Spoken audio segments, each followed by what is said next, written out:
Introduce our evaluators. First, we are pleased to have Dr. Venkat Narayan Motkuri sir. He is Associate Professor and Coordinator Research Cell on Education at Center for Economics and Social Studies. Sir is a research consultant in development studies and specializes in domains of education, health, human development, employment, labor, poverty, agriculture, and affirmative action. Sir does research in qualitative and quantitative social research and social policy, and he has more than 20 years of experience. The second evaluator we have is Dr. Nilanjan Banik. Sir is Professor and Program Director BA Economics and Finance at Mahindra University School of Management. Professor Banik's focus on the application of time series econometrics in issues relating to international trade, market structure, and development economics. He also focuses on non-tariff barrier aspects of GATT and World Trade Organization.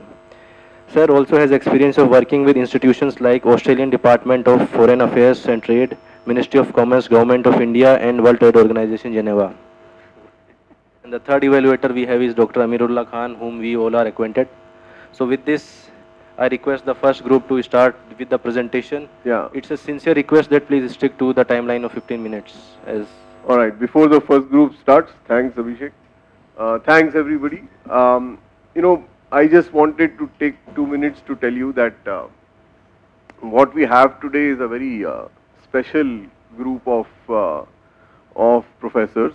The two gentlemen sitting to my left, who have both contributed enormously to the understanding and the measurement of public policy in the country and in fact across the world. For Nilanjan and Venkat, these are, as you would observe, they are very old friends of mine. We worked together at several places. For both of you, this is a very elite group of officers. These are officers of the highest order at the Military Engineering Service, which is one of the most critical branches of the Indian Army and the Indian Armed Forces. Selected, as you know, in a very tough exam. They've been with us now for 4 months, have been across the country. You've done your trek, your village visits, yeah. And this particular course that they went through was designed to help them understand the dynamics of what public policy means, how is economic policy framed, the questions that are asked, and they've each one of them in groups has done a unique policy analysis, a policy paper that has straddled over the last 4 months. So it's sincere effort that has gone in, it's group effort that has gone in, and what we are seeing today, and what I am asking my colleagues here to see. I am not the third evaluator. There are just 2 evaluators. I know you too well to be unbiased, right? So what will happen is that they will be focusing not so much on what you have written, but on how you present what you've done that, and what they will look for is that the original thing that we talked about. That do you understand your policy question? Can you tell us why that policy is an urgent issue? Do you have a solution? Are you presenting a solution? And do you have some way of measuring it, or are you proposing some way of measuring the policy impact? Roughly, focus your presentation on this. Tell them what the issue is, why it's a serious issue, what solution are you offering, and how will you measure that the impact of your policy solution 10 years down the line or 20 years down the line. That's the focus. Try and keep your presentation to within 10 to 12 minutes, so that there will also be a couple of questions which I will welcome all of you to ask, but certainly these 2 professors. So that's my advice to all of you. Stick to those 4 guidelines, right? And keep the presentation very crisp. Don't dwell too much on the history or the literature survey. These 2 people, they really understand most of what public policy is and what it means, and most of the issues that we are discussing today. So try and get their attention onto what solution you've come up with and why. All right, so all the best. I was very delighted being part of you in this process. I'm sure you also hopefully enjoyed it and have learned something. We will see that as the day goes along. So thank you both right at the outset for taking time off. These are very busy people. Venkat does enormous amount of work, some of the most cutting edge work, particularly on the healthcare sector. Most of what Venkat's written is what is been seminal over the last 5 or 6 years that I have been reading and working with Venkat. Nilanjan's worked across the world, across the country, is one of our finest teachers and one of our finest researchers. Very few people can combine those two different skills as well as Professor Nilanjan Balik does. So thank you so much, and let's go and take our, and you can start. Good morning, everyone. Before we begin with the presentation, I would request all my colleagues and seniors here to kindly pay attention and kindly keep your mobiles on silent, please.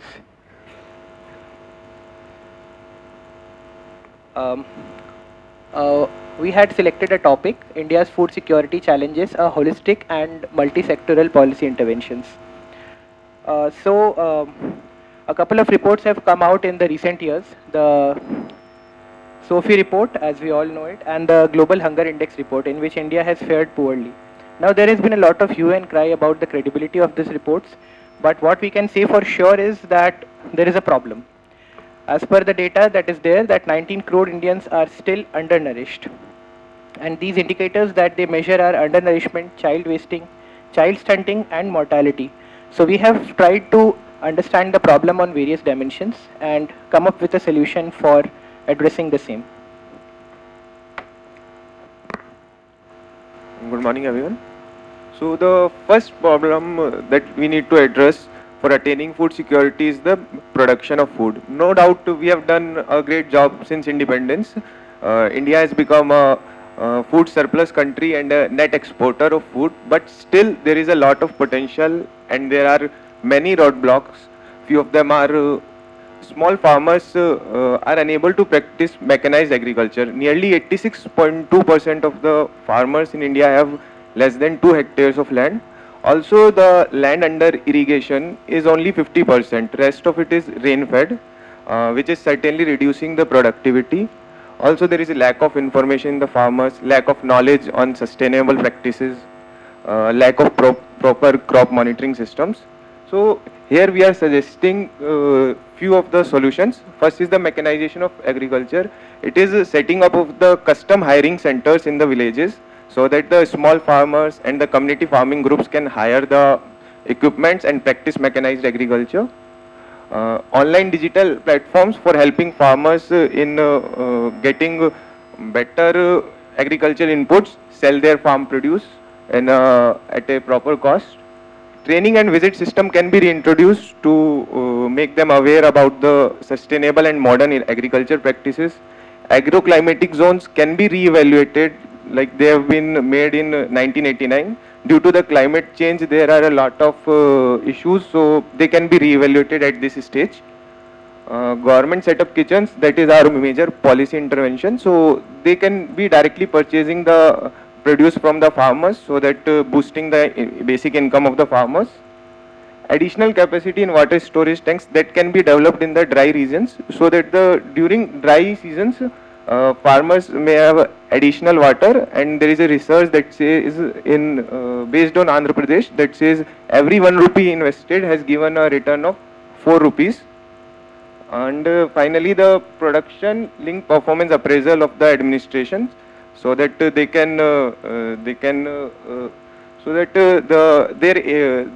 will be paying more attention to the food production. The increase in food production will be a factor for their appraisal. Now, I would like to invite Pratyush. Well, thank you, Chirag. Respected panel members, CD ma'am, my fellow OTs. After the production of food, the next big challenge, bottleneck that everyone identifies with is the public distribution system. I'll speak briefly about the public distribution system. It comes under the aegis of Ministry of Consumer Affairs, and it is responsible to provide a safety net towards the marginalized section, provide the food with the subsidized rates. Both state and central governments are responsible for the working of public distribution system. Central government mainly deals with procurement of food grains, transportation and then allocation to various states, whereas the state governments deals with the beneficiaries identification and working of the fair price shops. Although, as I spoke, this is a very important system as far as the food security of the country is concerned, but this is marred with various challenges. I have listed a few challenges here. The biggest challenge is perhaps the beneficiary identification. Various reports have indicated that even after the coming of targeted public delivery system, there have been large exclusion as well as inclusion errors. While the inclusion errors, the undeserving beneficiaries are added, but the more severe are the exclusion errors, where the deserving beneficiaries do not get their fair due. Then there is leakage, which is a sorry state of affairs. Even after including the biometric system, GPS and what all, there are still leakages in the system across states.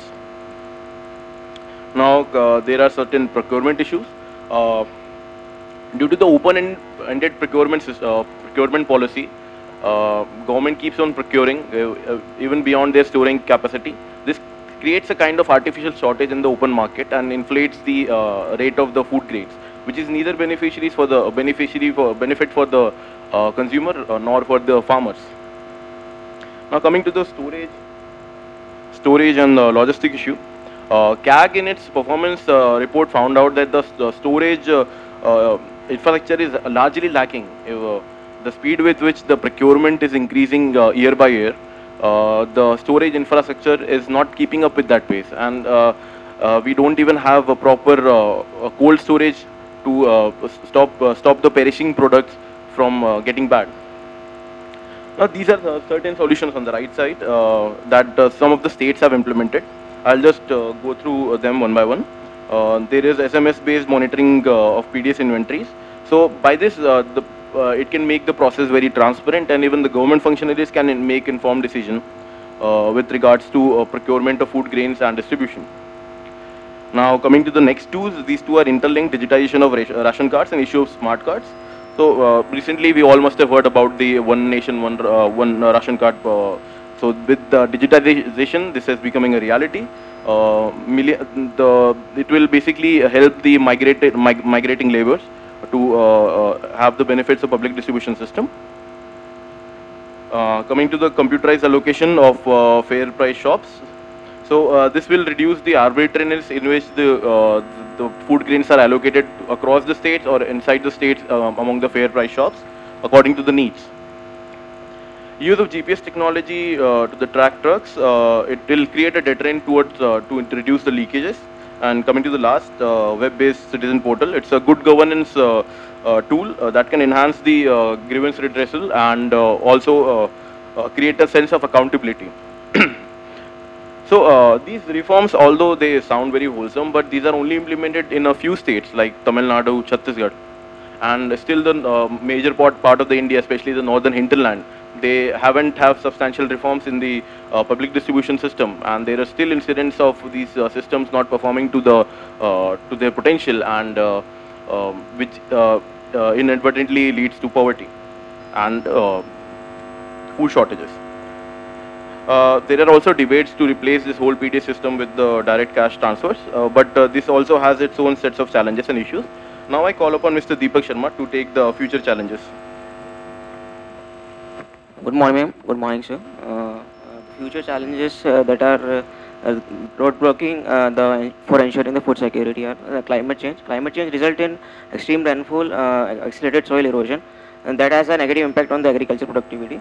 So climate change is a major roadblock in ensuring the food security. Next is the pandemic. Pandemic has not affected everyone equally. It has created inequality, resulted in increased poverty and reduced livelihood, and it has been the major reasons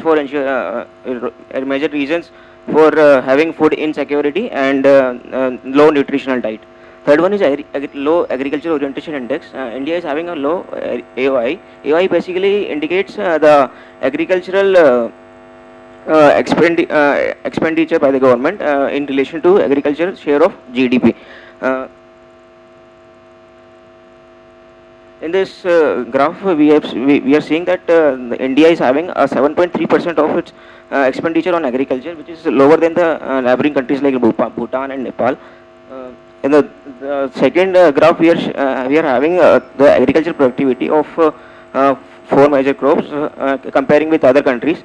Being a second largest producer in paddy and wheat, India is having a low agricultural productivity, that is quantity produced per hectare in paddy and wheat, and being the largest producer in pulses, India is again having a low agricultural productivity compared to Brazil, USA and China.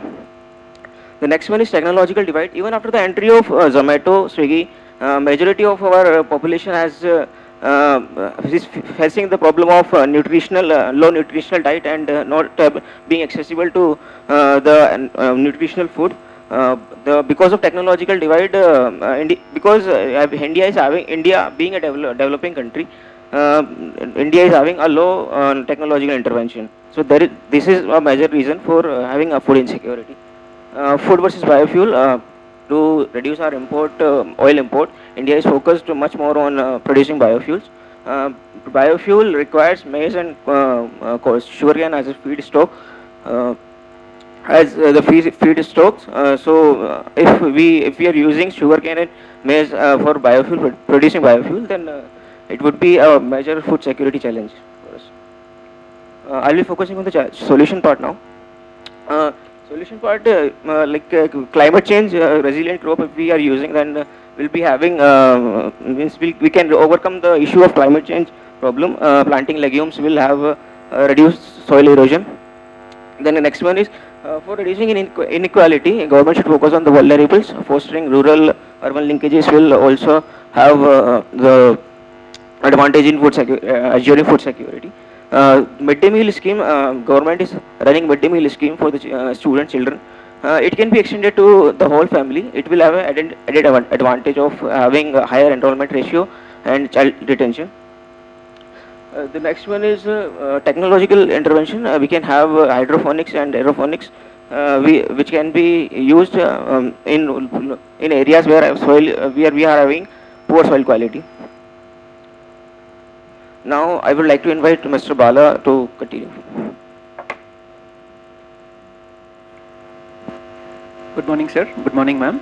I'll be presenting about the issues of accessibility and affordability related to food security. Concerning these, some of the major bottlenecks that we identified are distribution strategy, funding, supply chain management, automation, quality and feedback, and logistics. So the distribution strategy that we are proposing is a dual-pronged distribution strategy that is being followed in Akshay Patra also.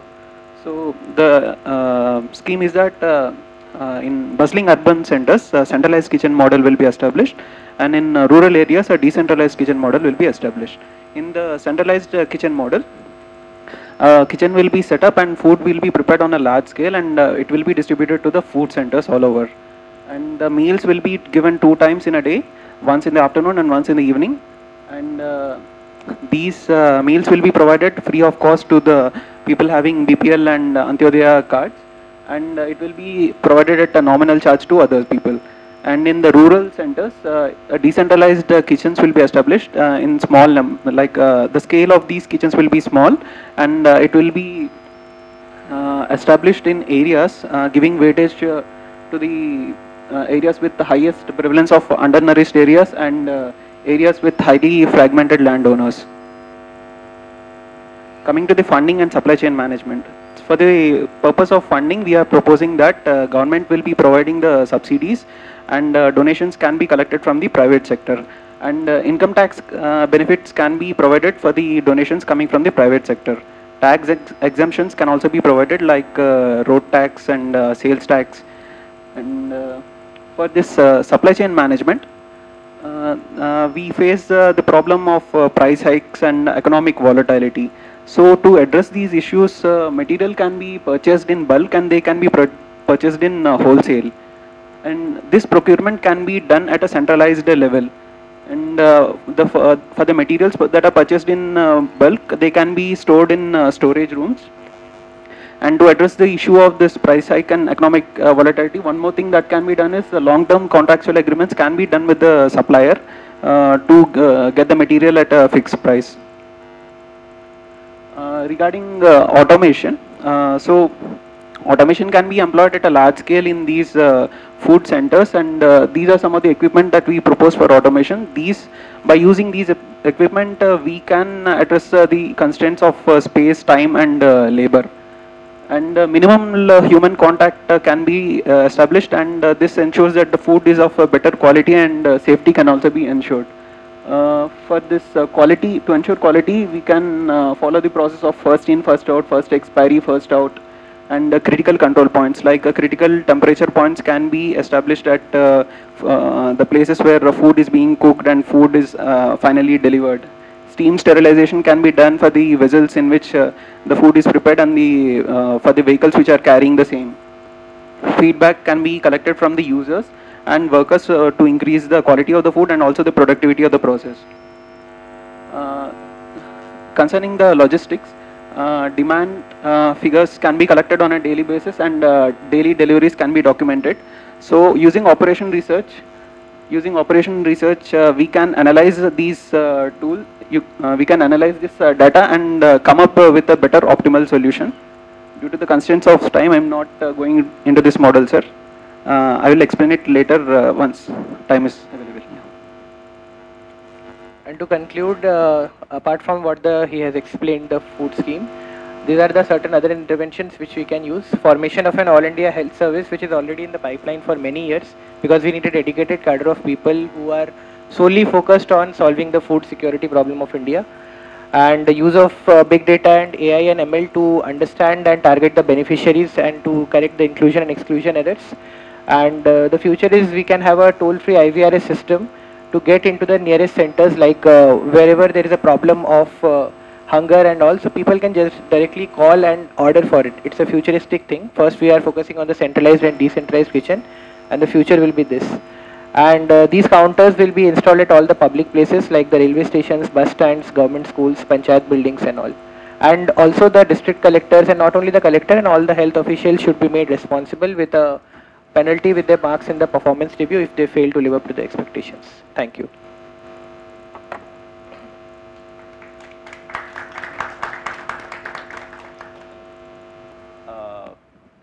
Listen through your presentation. You were talking about, the first part is about the production, which is the farmers' productivity. Why they're, you don't have to go back to the slides. The other is the distribution part, right?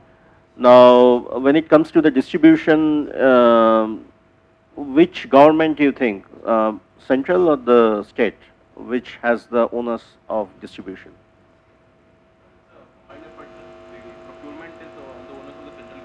Okay. So public distribution is with the state, right? Now the problem is with the procurement is many a times if I am a small farmer, I don't have access. Which are the two parastatal agency which are in the business of procurement? FCI, right. So in many places, because there are, how many villages are there in India? 650,000, right? And if you see the Food Corporation of India or this who are in the business of procuring food, many times what happens is I don't have access to this this FCI go downs.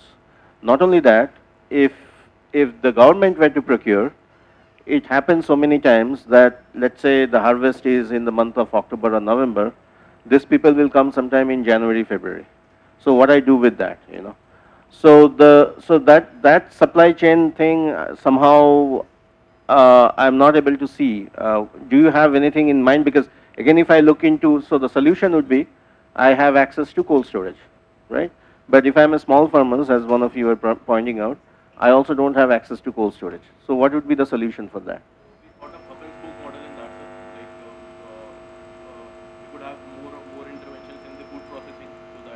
No, that's my question. How you are having intervention? Because if I'm a small farmer, if I want to put my food produce in go down, any idea how much container in volume wise I have to actually book in order for me to have access to go down? It's around 50,000 quintal, right? And if I'm a small farmers, I'm producing around, give and take, around 3,000 quintals. So I don't have access to go down. Again, if you look at the geographical dispersion of go downs, you will find that these are actually in 3 or 4 states. All over India, it's not there. So my question to you guys, because you're talking about food security, and why food security is important in this context, because if I'm a small farmer, if I'm not getting my price to my produce, anyway I'm poor. So another point which is missing in your presentation, what's the total number of poor we are dealing with? And in spite of me being a farmer and also being poor, I don't have access to food. You know, so hub and spoke is fine, all this are fancy terms. But my question is, how do I guarantee that this group of farmers, which numbers in terms of numbers is close to, let's say, 40 millions, are having access to the price of their produce, because I don't have access to cold storage, I don't have access to government parastatal agencies, and therefore, how do we guarantee my income, one, which is also linked to the food security? That would be my question. Sir, for that we are suggesting a digital platform and use of ICT, like there is a... No, in terms of farmers, literacy, when you are digital platform, how many of them can operate digitally? So actually there is a case study, there is a startup named Easy Krishi that has helped, that has tied up with the farmers of Karnataka, and that has helped their farmers in selling their produce, also as well as to purchase their agriculture inputs from a different place. So that can be implemented. So that is particular to a particular thing. My question is, are you proposing the similar kind of model to scale up elsewhere in India? Like it's been implemented in Karnataka, so it can be implemented region-wise, starting with on a pilot basis, and if it is a successful one, then can be implemented on a large scale. Okay, so that is one way of approaching this problem. Can there be any other way? This is something which you are seeing being used as a startup in certain portion or part of India. But my question is, this food security is an open thing, you know, it's been there for a long period of time.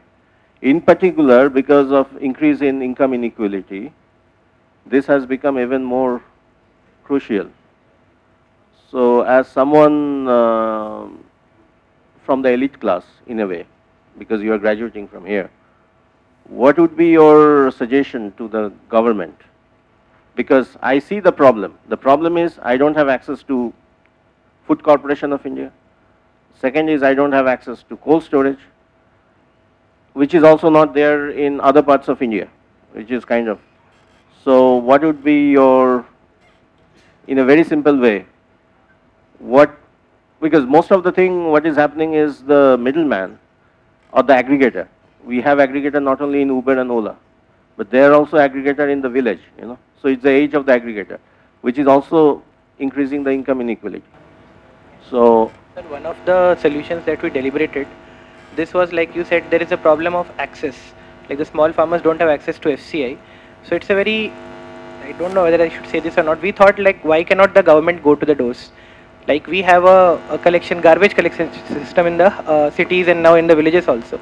So why can't the small farmers using their simple USSD like *#91 or something like that, whenever their harvest is ready, why they can't send an SMS giving a message to the district center that yes, our harvest is ready, and when in a certain area multiple farmers, like sir you are saying 50,000 quintals or a certain amount of harvest is ready, then the government can provide for collecting it from their doorstep. According to him, government is already, so this is the problem of not the state government, it's the problem of the central government. They are already flooded with whatever they are procuring, you know, and we have been seeing in the television how rats and mouse are eating all those things, you know, because there is a problem of the collection and there is a problem with distribution. In fact, government is trying to get out of both of them because it will save them money, you know. So you have to propose something to the state government because they are in the business of distribution. So think about it, okay? I don't want to take more time because I can continue. Yeah, along with that, Sir Nilanjan.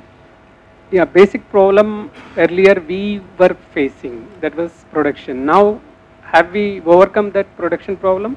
Have we, do we have enough production for all the people to survive? Yes. But the issue is now, what is that issue now, problem?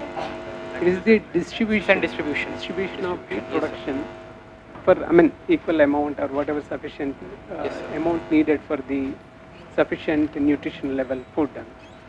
So it is what Professor Nilanjan is referring to, that supply chain problem. Okay. So another thing is that the affordability of that, whatever food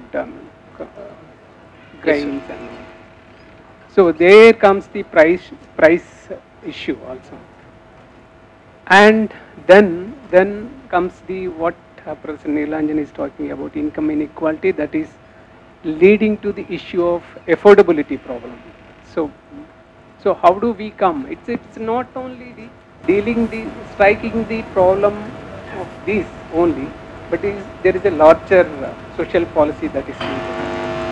Income distribution, reducing the income inequalities, and the controlling the price mechanism.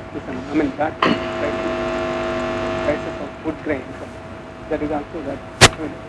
Not only the single striking on single problem, but the larger social policy is needed. So you can just think of that.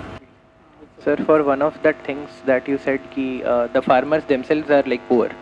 They are producing and still they are not getting. So for that, one of the things that we have proposed, which is not entirely new, we should have decentralized kitchens, community kitchens also.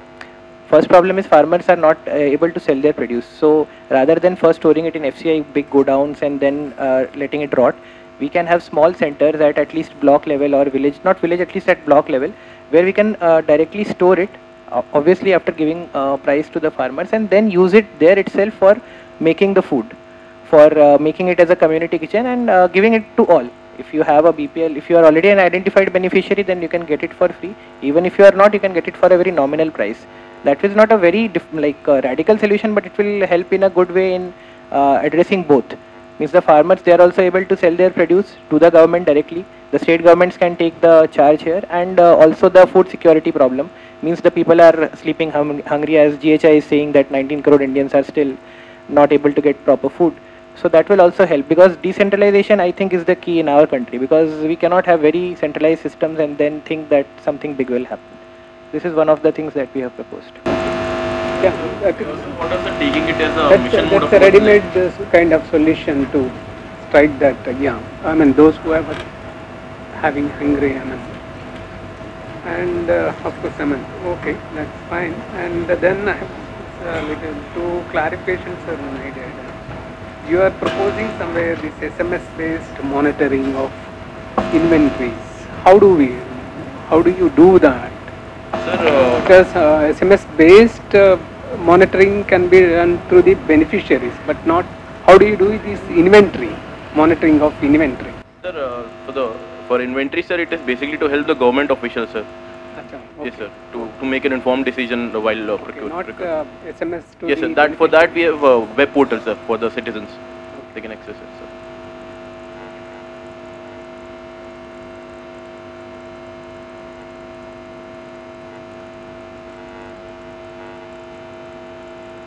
Yeah, why Zomato and all these things, somewhere it came. How do they actually addressing this problem? Sir, they are mostly to the urban areas, they have not penetrated to the rural areas. Sir, fostering the rural-urban linkages will fail. No, Zomato and all these things are something beyond, they are going beyond the affordability. It's not the affordability problem. Sir, I have taken an example of Zomato and Swiggy. We can have it with community kitchens, sir. That we are proposing, community kitchens, sir, at the block level, sir. Same thing can be adopted, sir.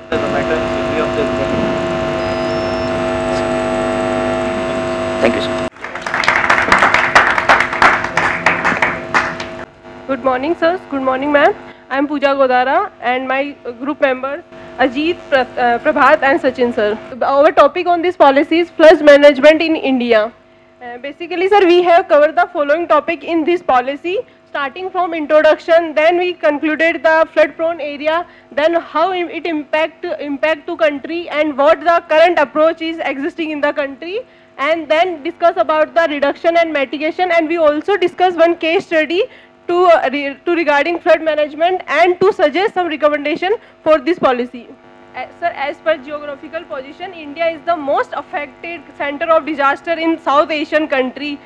Day by day increasing intensity and recurrences affect human being also. Its psychological and physical affect a human being. Almost 30 million people annually affected by this. They lost their lives, and it also affect our GDP, SDN, and economic growth of the country. There is so many existing policy exist in this country, but they are not implemented properly. We are not aware of that. Yeah, maybe they are not implemented properly. There are so many suggestions given by expert committee that in spite of that, we still fight for the flood management in the country day by daily. And there are many reasons to this flood management, like urbanization, increasing population and disaster in environment. And we are also try to give some suggestion recommendation on these areas so we can reduce the flood management. And we also cover in this policy urban flood management also cover and give some satellite data which will help to reduce flood management. So basically flood prone area is divided into two parts. First river basin flood and second urban floods. So river basin flood also divided in four categories. Brahmaputra region, which are generally covers northeastern part of the country, and these river basin are highly they highly receive the rainfall. So the intensity of rainfall is high in this area. So the discharge capacity due to sediment carried by the rivers are the causes for flood in this area.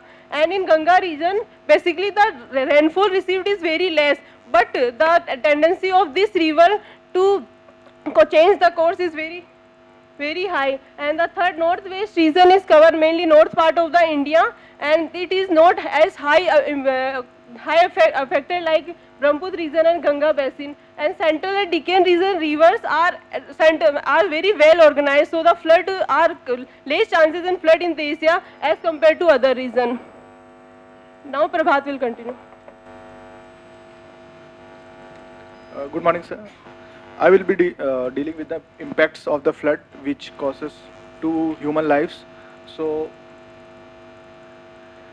impact of the flood is on the both individual and communities. And the immediate impact of the flood include loss of lives, damage to property, and destruction to crops. And the major effect of the flood is to the infrastructure impact. It causes disruption to the bridges and roads, which ultimately eventually leads to the impact to the social activity or economic activity in general. And the one is crop submergence. Because of the flood, it also causes crop submergence because the harvesting of crop cannot be done, and it also leads to the defertilization of the soil. And the one is psychological effect because of the loss of human lives, and there is also loss of property, which eventually lead to the stress in humans. In India, we are following two type of mechanisms for the flood management. One is state level mechanism, another one is the central level mechanism. In the year of 1954, when the unprecedented flood came in northern region of the Bihar, which leads to the one policy in the year 1954 that was known as the policy statement. Because of this, entire country was divided into 4 regions to accommodate the flood. But there are a lot of policy variables like the rain, terrain, demography, and the topography. So one policy cannot fit for all. So we have taken this account to come as a solution in our policy paper. And as we can see, in the year of 1980, there was a Rashtriya Baad Ayog, which is a major milestone in our country to in terms of the flood management. And the next part will be taken by Rajiv.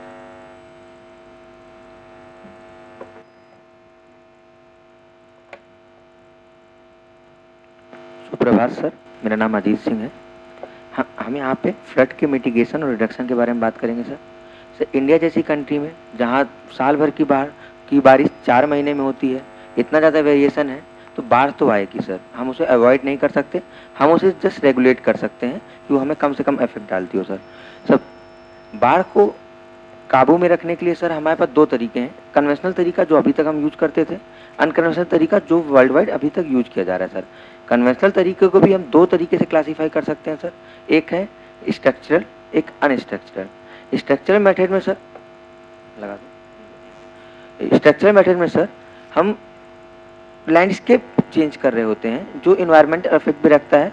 ये cost इसकी ज़्यादा होती है, इसके impact भी ज़्यादा होते हैं, लेकिन सर ये इन्वायरमेंट को इफेक्ट करता है, कॉस्ट ज़्यादा रखता है और एक तरीके से लैंडस्केप पूरा चेंज कर रहा होता है सर। इसमें कई तरीके की चीज़ें कवर होती हैं, जैसे storage reservoir.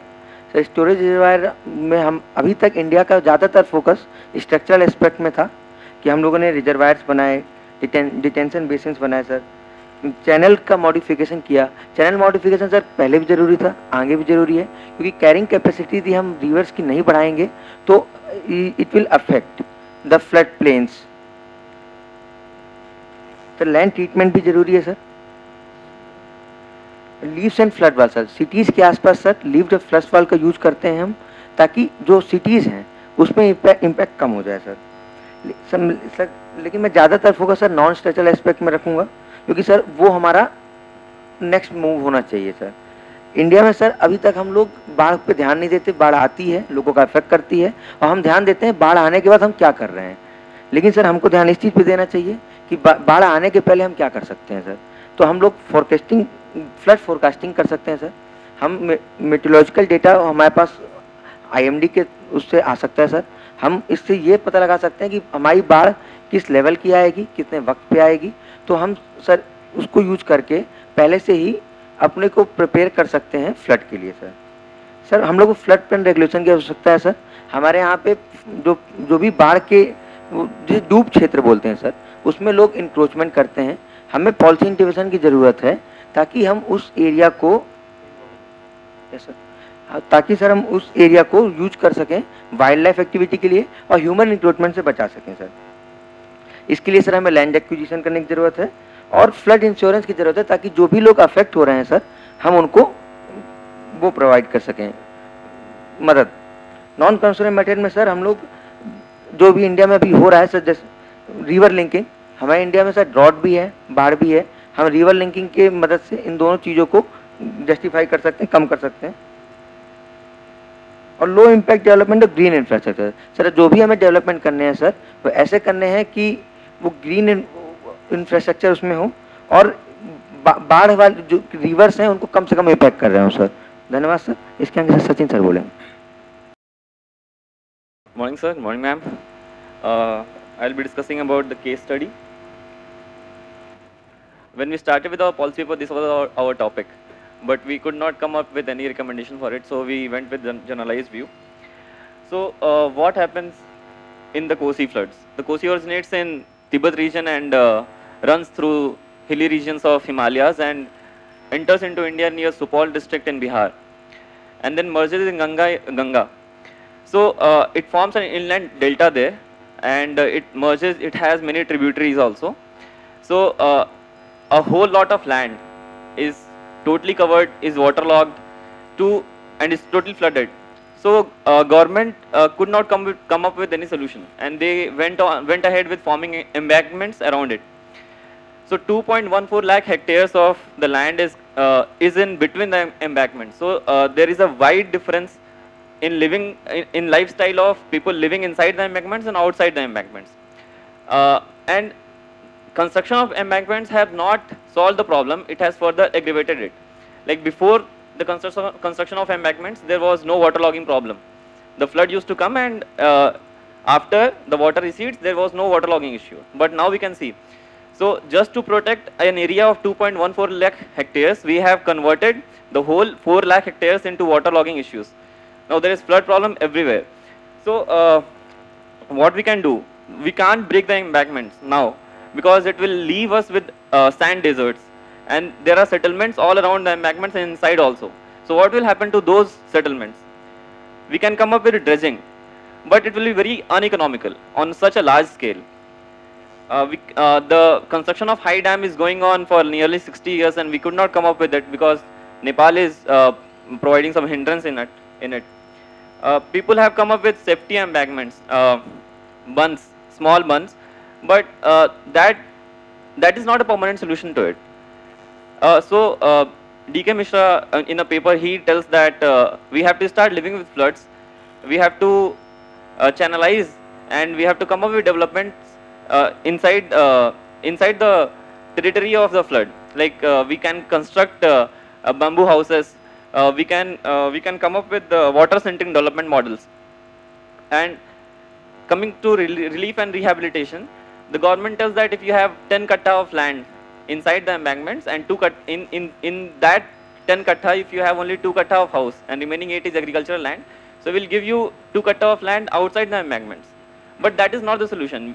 That is not solution in any way, because we have to travel through the river and come to this 8 katta of our land and for our agricultural purposes. So that is also not a solution.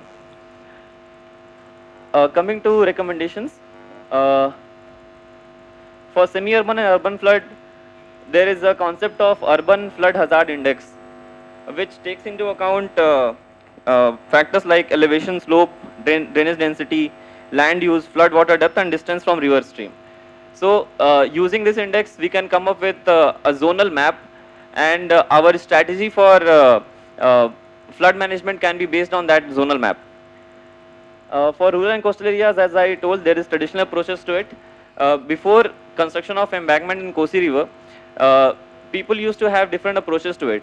Like there were bunds of 1 meter height, and people used to make some holes into it, and water used to gush into their fields, including the fish larvae, and paddy used to come out of the water that used to come into the fields, and fish larvae used to eat the mosquito larvae. So there was a whole lot of traditional approach that went behind in the history, but government could not see it. Even the Britishers could not see it, and they banned this process completely. So we have to see the traditional approaches, and since we can't come up with a global scale, so we have to look into the local approaches, how we can manage the floods. Thank you, sir.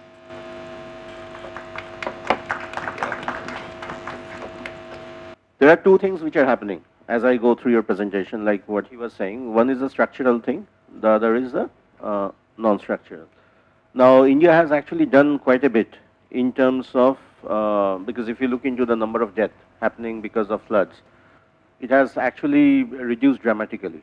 Because earlier, lots of people, like compared to tsunami, if we look into what has happened during off-let in Orissa and other parts of India, maybe 1 or 2 deaths, you know. So we are doing great thing in terms of forecasting the aspect.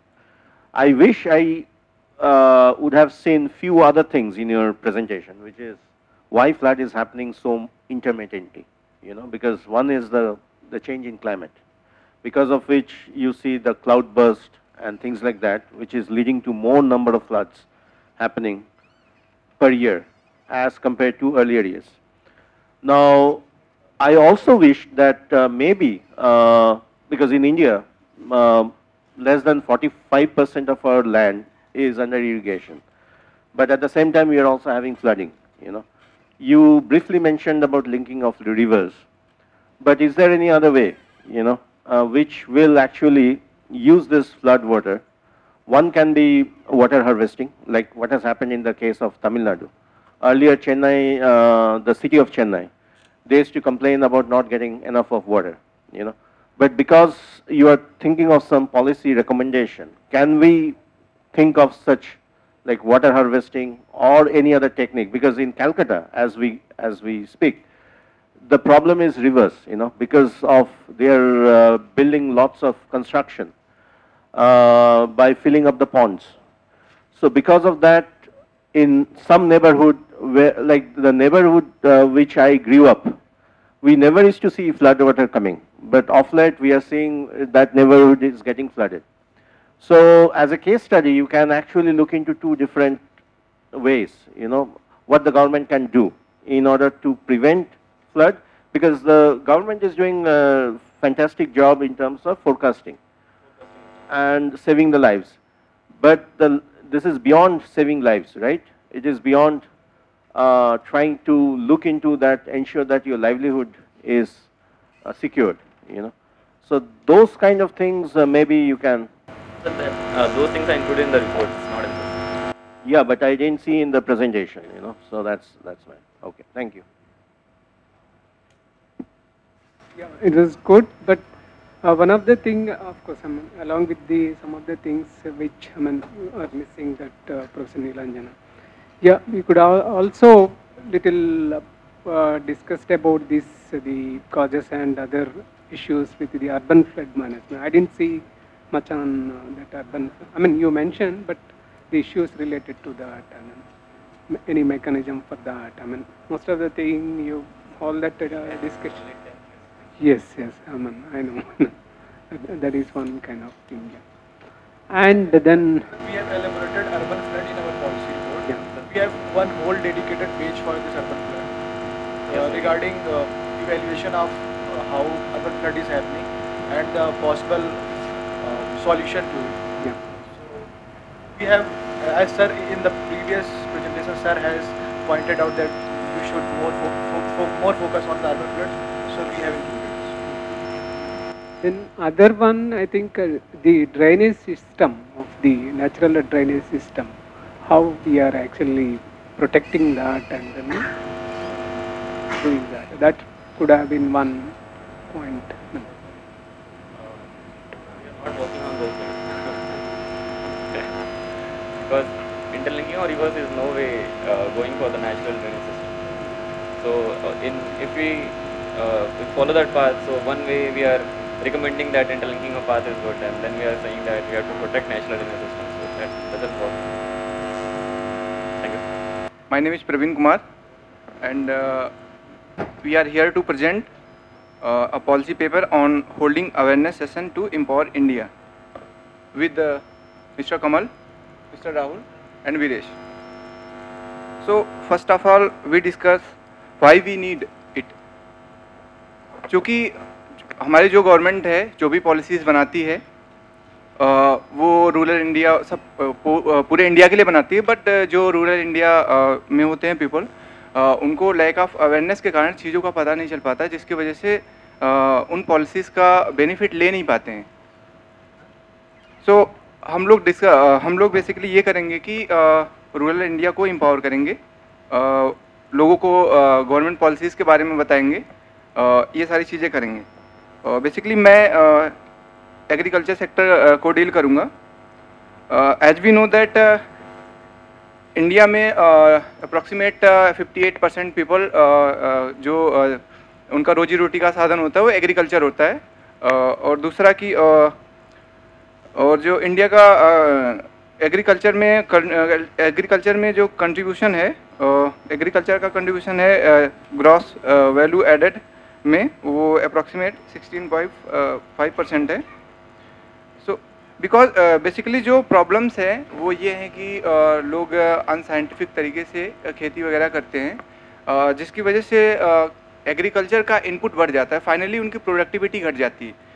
Unscientific agriculture practices में एक example देना चाहूँगा irrigation का. Basically इसमें लोग करते क्या हैं, इरिगेशन में क्या होना चाहिए कि जो भी हमारे क्रॉप्स है अगर हम उनके रूट्स में ही वाटर और फर्टिलाइज़र का सप्लाई करें तो ये बेटर होगा. बट लोग क्या करते हैं, पूरे खेत की सिंचाई कर देते हैं, जिसकी वजह से पानी तो ज़्यादा लगता ही है, बिकॉज लोग बोरवेल का यूज करते हैं सिंचाई वगैरह के लिए, तो जिसकी वजह से डीजल की क्वांटिटी भी ज़्यादा लगती है और अल्टीमेटली इनपुट बढ़ जाता है और फाइनली आउटपुट मतलब जो डिफरेंस होता है आउटपुट घट जाता है या फिर प्रॉफिट उनका कम हो जाता है.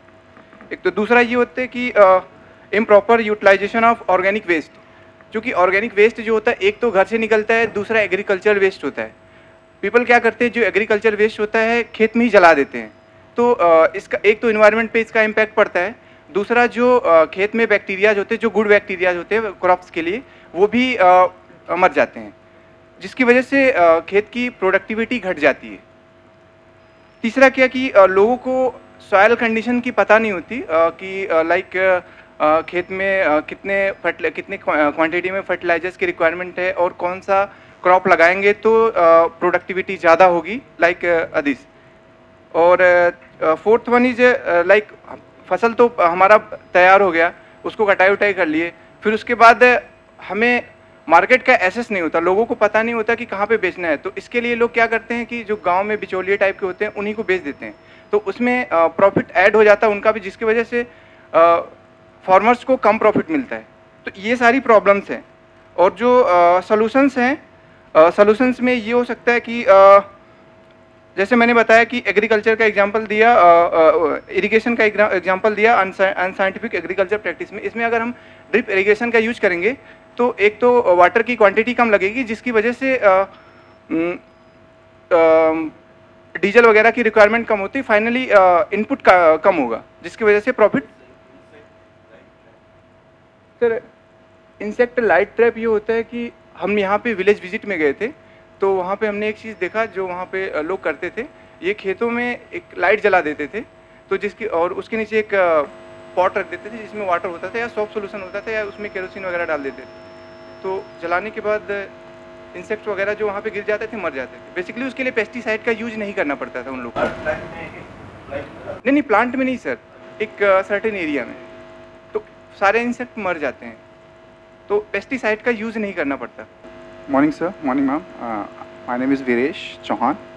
I'll talk about problems associated in the education sector in rural areas and some solutions. So many of us belongs to the rural background, and we all know that how much hardship we have faced to reach up to this level.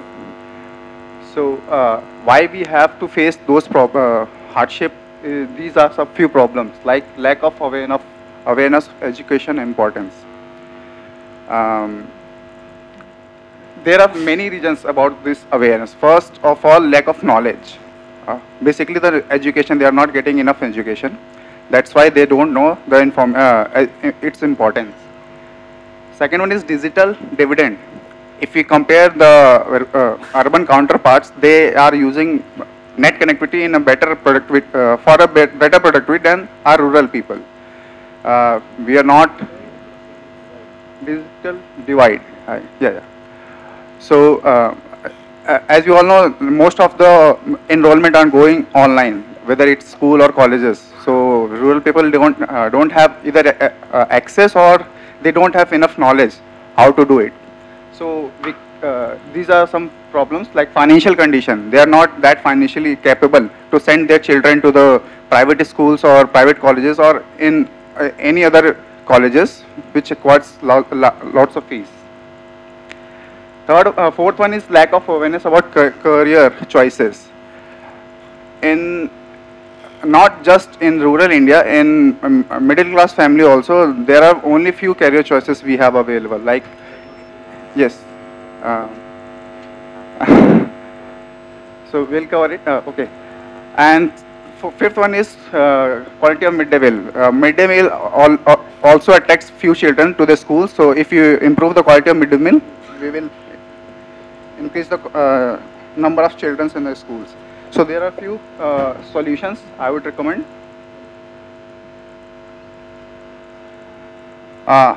Career counseling by the local experts. We can all be local experts in our particular villages. We will guide them our experiences. We'll tell them what are the alternatives available for their career choices also, as well as in education also. Like Navodaya, they are giving free education, free clothes, everything is free. Just you have to clear the exam. And if there are many such kind of institute also which are giving these choices of education, we have to. Second one is awareness about the modern techniques of using mobile phone.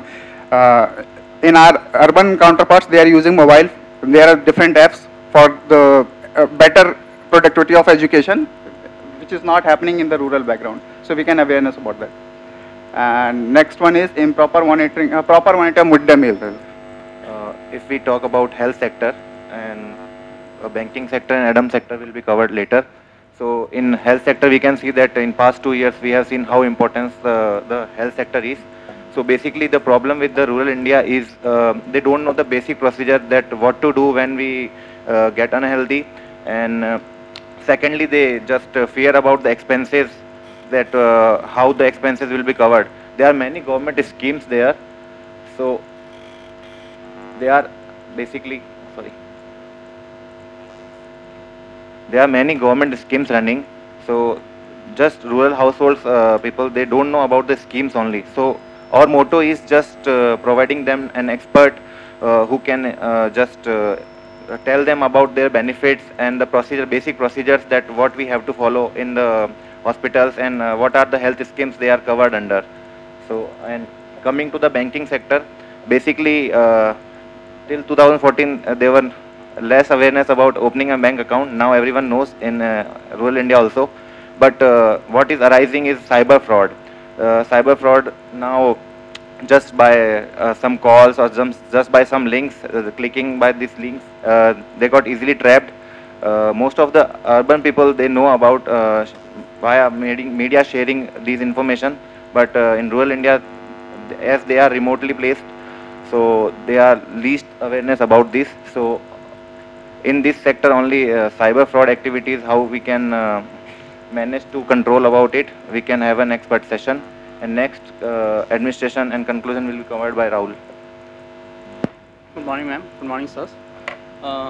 In administration sector, we know that for small information and for getting a small thing done, we need to pay up. So these are the things due to lack of awareness that rural people are facing. But due to lack of time, I would like to go to the solution part. That what are the solutions that our policy paper is suggesting. So first one is to aware the rural India. To create awareness, we need to actually collaborate with BDO and Sarpanch so that they can hold at least one awareness session every month in every village in respective topics.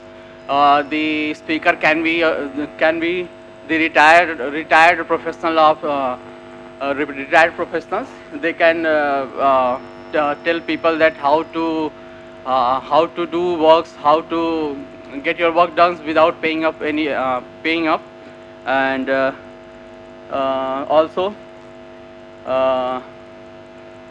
next one is we can make informative videos that can be uploaded on YouTube, because nowadays internet is everywhere, so that can be helpful. And one mobile application can be there for information, so that people can access those info and use for their benefits. So these are the things that can be done to aware rural India. Thank you. Thank you. आप लोग कोई have you visited any really tribal areas? Three of us from village. We are, no, three of you are from village. Recently I was visiting Jharkhand. You know, पूरा एकदम village का भी मतलब it's actually tribal areas. Now, why you think in spite of government giving out so many other intervention, as in health में हुआ, school में हुआ, problem क्या है? मतलब why it's not they are not able to? Is it only the awareness, because you are talking about the YouTube channel? Belief is also there. कितने लोगों के पास मोबाइल होता है YouTube चैनल देखने के लिए? That is the second phase, sir. हाँ. ऐसी कोई तरह की हमको जो gap है about the policy and about the people awareness. हाँ. कौन bridge करना है? हाँ, तो कैसे करना है? अब सर ये awareness session hold करेंगे सर. जैसे हर गांव में एक सरपंच होगा. हाँ. अगले दोनों collaboration में सर एक basic awareness फैला दे कि आज आपको बैंक अकाउंट कैसे खुलता है उसके बारे में बताया जाएगा, या आज आपको आपकी. So why it's not happening? These are good ideas. Why it's not happening?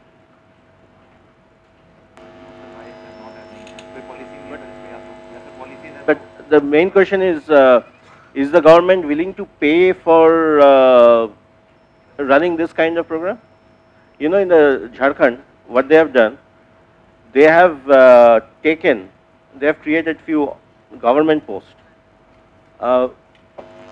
एक विलेज में they have identified जो class 8 पास किया है या class 10 पास किया है, ऐसे 2-3 household, you know, who are more literate.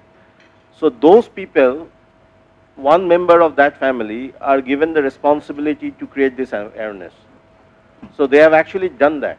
They are actually doing that, and so that is one thing you should do, because awareness is the main thing. And how you go about one can be, let's say, rather than gram panchayat leader, you can actually do some play. Play होता है ना, मतलब road play type. उसमें ज़्यादा awareness होता है. Rather than कोई भाषण देने से उतना awareness नहीं होता है. So you have to think out of box. तो वो awareness कैसे create करना है?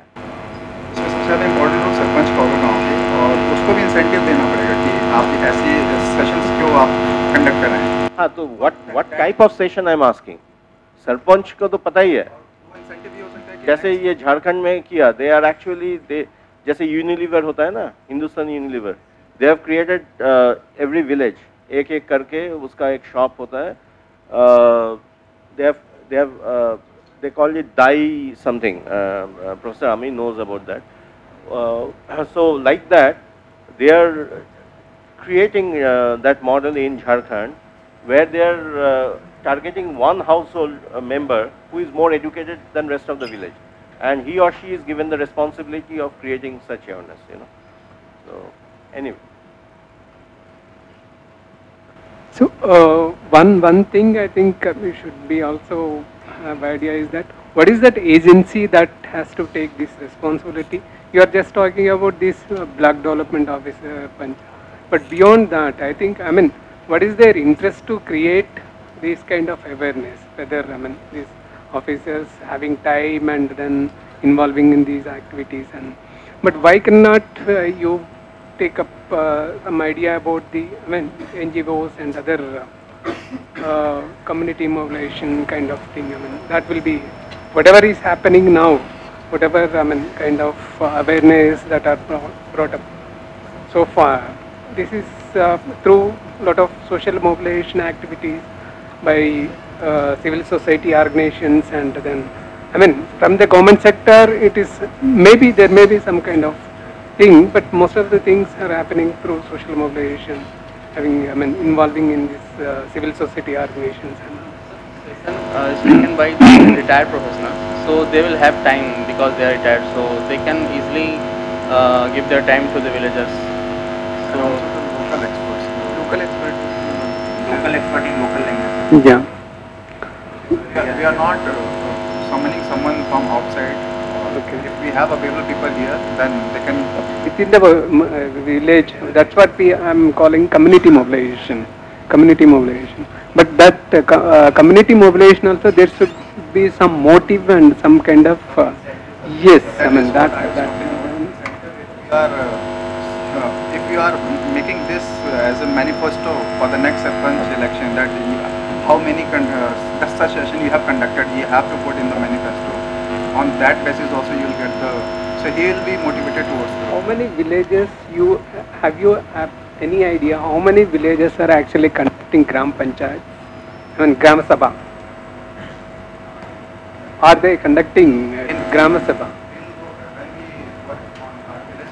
There is a Ritu Vedika. They are conducting regular sessions with the farmers. So what was the discussion on that? I mean, Ritu Vedika, what was the discussion? Problems of villagers and within their problems. Are there any kind of discussion related to cultivating practices or any kind of thing? Any kind of marketing related kind of thing?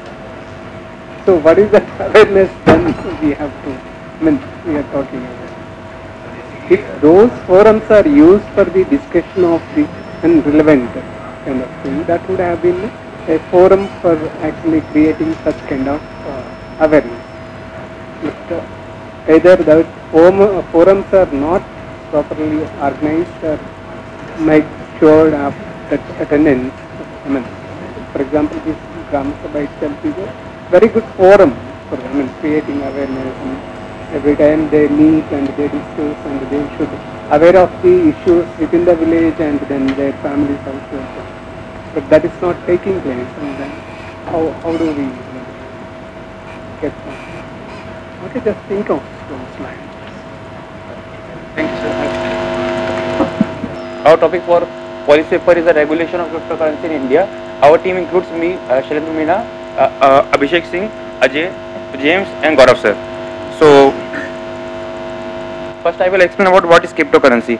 Cryptocurrency is virtual currency that can be used as a mode of payment for the good and services delivery. And in India, as cryptocurrency not introduced by central government, and secondly, it is not acceptable as a mode of payment. So in India, neither it is a fiat currency nor it is a legal tender. And in some countries, use a digital currency, like Marshall Islands use sovereign name currency, and in Venezuela they use the petro as a digital currency. So some countries are using the digital currency, virtual currency as a fiat currency as well as legal tender. So it can be used in that way also. And some other example of cryptocurrency are Bitcoin, Ethereum, Binance Coin also. So coming to why it is in demand. So by using cryptocurrency, fund transfer are easy without any use of any third party such as bank, and by using cryptocurrency, it is cheap mode of payment, as no third party involved no third party involved when we are using the cryptocurrency. So it is cheap as well as safe. And in cryptocurrency we are using the technology of blockchain. So the safety of transaction and security is also ensured. And when we are using the cryptocurrency, we use a system of wallet which can be accessed through a secret key that can be public key also or a private key also. So next we'll continue by the Ajay. Hello everyone. While we talk about cryptocurrency in India, the presence of cryptocurrency in India, India having largest number of crypto users in the world. It is around over 10 crore users. When we talk about the percentage of the population is using crypto, India is on 5th number right now. A bill on banning cryptocurrency was planned in India, but if we look at the use by age, 20 to 40 age generation is using more. The reason is they are more tech savvy and having the funds also. If we talk about the use by geographic reason, East and West are using more of crypto, and North as compared to North and South. This is a timeline of showing what are the policies India had on crypto. In 2013, Reserve Bank of India issued a circular warning against the use of cryptocurrency, but public continued investing in this, and later on in 2017 a warning was issued by RBI clarifying that virtual currencies are not a legal tender, but still investment. Can we go to, okay. This will be covered by Jam. Good morning, ma'am. Good morning, sir. I will cover the significance of cryptocurrencies. It can play a very vital role in corruption check because the blocks it run on a peer-to-peer network. They can be with the help of blocks. The blocks it run on the peer-to-peer network, which helps in preventing corruption by tracking the movement of funds and transactions. This type of financial tracking will also help in reducing the bribes in government sector. Also, the transaction using cryptocurrency, they are cost effective and time effective. Usually, if we make an international transaction, it will take 3 to 5 business days to settle. The stock trade itself takes 3 days to settle, but the transaction using cryptocurrency, it can be settled within a matter of minutes. Once the block in which our transaction is confirmed by the network, it is fully available for the use. Also, there is the cryptocurrency, it eliminates the need of a third party to verify the transaction. Like there is no need of third party like Visa, PayPal. So the transaction cost it also reduced significantly, and the popularity of the cryptocurrency is because of the blockchain technology. If this can be integrated in the industry, it will save the hundred of billions of dollars.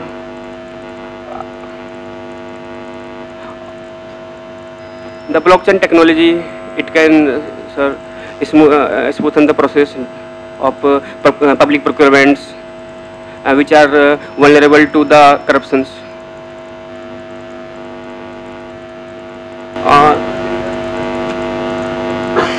Cryptocurrency.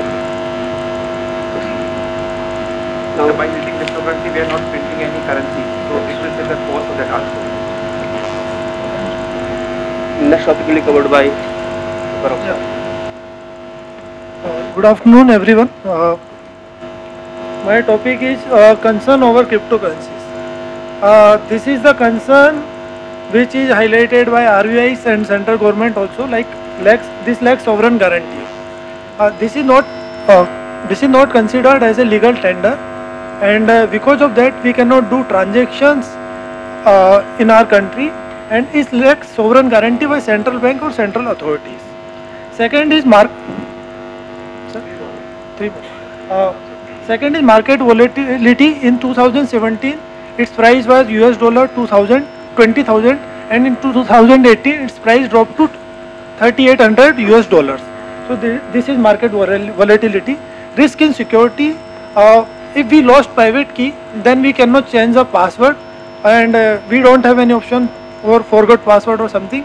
So this is a risk in security, and this private key is also prone to malware threats by hackers. And fourth is money laundering. Government is considering like many criminal activities are going on through these cryptocurrencies, because this is anonymous. We cannot trace who had perpetuated these activities. Third, regulatory bypass. Basically, no authority is regulating this, like RBI or central bank. So this is bypassing the regulatory authorities. And the fourth one is power consumption. Means if we have to do one Bitcoin transaction, there is around 2,500 unit it consumes.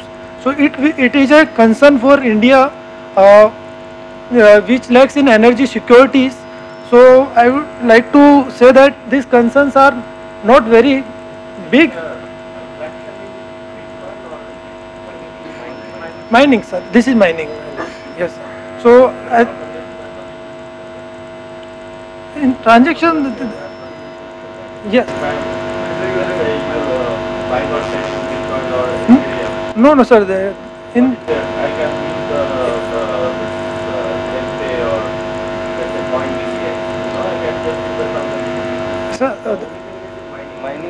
mining is concerned, sir. That is mining is concerned. So I think this is not a big concern, and if we have proper regulatory framework, then we can address this situation. Like USA also, they declared this as a property. So I think India should also do the regulatory framework in cryptocurrency. For further, I would like to invite Abhishek Singh. So by this time we have already come to know that bypassing the crypto in a whole is not a solution, as it is gaining popularity throughout the world. So basically the framework should be such that to ensure accountability and transparency. The first measure to attain accountability is to have a license procedure. Being a very highly volatile currency, it is necessary that the license requirement should be more stringent. The first thing that should be kept in mind is that there should be separate licenses for the exchange broker and custodians, and there should be different conditions based on the volume of business that they take place. But here are the basic guidelines that should be followed. The first one is that the servers where the bitcoins are stored should be put in the territory of the country, so as to bring all these things under the jurisprudence of the country, so that if any error occurs, then the country can take proper measures. The second one is that while granting license, RBI should be fully satisfied about the net wealth and reserves of the applicant, as it said that it's a very highly volatile currency, so the party might go bankrupt, so it is necessary to ensure the interest of the public. Thirdly, the license should be on renewal basis, maybe over a 3 or 5 year period, because over the time will be coming our newer and newer challenges. So to comply with the newer rules, the license should be renewed. And also the renewal should be based on the fully audited financial statements, which should include the assets and liabilities, expenses and revenue of the licensee. And then the licensee should also be following the compliance reports and cybersecurity reports. And the customer grievance resolution is a major issue in the Bitcoin, as in the present scenario, if a Bitcoin transaction goes wrong, there is no one to take care of it. So the licensees who are taking part in this transaction should be held accountable to ensure smooth disposal of the customer grievances. Then, okay, sir. Sir, then comes the responsibility that RBI should be able to track all the transactions. So for that, it should have its own real-time transaction repository so that it can ensure tamper-proof records, because after time it can be tampered. So if it is tracked in the real time, the tampering can be avoided. Also, each and every transaction should be linked with the KYC so as to get an information about the source and destination as to where the transaction is going on. So this would help RBI in keeping a vigilance over the transaction, as it's a very risky asset that is in the market. So RBI should set up a separate vigilance department to track the crypto transaction. Next comes the scrutiny. The vigilance can only be based on the own scrutinizing the different types of documents that are there. So RBI should be given statutory powers to track past 5 years records so as to trace the chronology of the different transactions, and thereby getting our knowledge about any faulty transaction that might have occurred. So it would eventually help RBI to curb the issues of money laundering and terrorist funding. And when it comes to penalties, so all the faults should be covered in the similar laws which are applicable to other banking frauds, and the provisions of insolvency and bankruptcy codes, RFC and others should be equally applicable to this.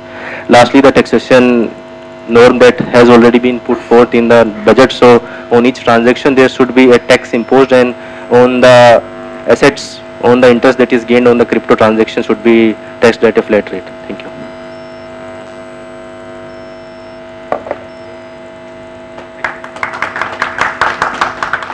Do you guys invest in crypto? And yet you are making a presentation on crypto. So some of us are, our colleagues are doing investing. What's your idea of where Bitcoin is trading? Is there any relationship between Bitcoin, the rate at which it is trading, and the stock market? Do you see any correlation? Stock market goes down, the investment is more in crypto and all. And if cryptocurrency prices is going down, then we are doing investment in safer sites, let us say stocks and So stock market and crypto. They are reversely. Reversely? Check the data. I have. Check the data. I follow stock market. Okay. So what is one thing that RBI is actually, because you mentioned about the government taxing. Anyway, government is going to tax now.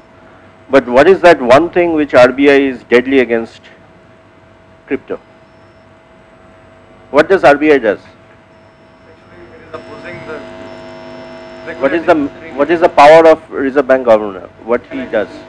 हाँ? क्या करता है? RBI का मतलब करता क्या है? RBI? Sir, it regulates all the economic, financial activity. The monetary policy. The monetary policy. So can you link that with cryptocurrency? Sir, as of now, the share of crypto in the whole financial market is quite low. So I'm not talking about the share of crypto. What is that one thing which RBI doesn't like about crypto? Actually, bank जो पैसा है, जो पैसा India में आ रहा है, वो सबको आरबीआई से रेगुलेट कर रहा है. तो क्रिप्टोकरेंसी अगर में इन्वेस्टमेंट होता है या फिर क्रिप्टोकरेंसी जो mode of payment. So do you think? RBI is regulated because someone has to oversee the. Forget about regulation. Do you think the monetary policy, that is something that RBI undertake, that power is going to get limited because of cryptocurrency? It's basically decentralizing everything. So there is no controlling or there is no trace of where the money is coming from. No, I'm not talking about the trace. I'm talking about the monetary policy. Think about this. Sir, okay.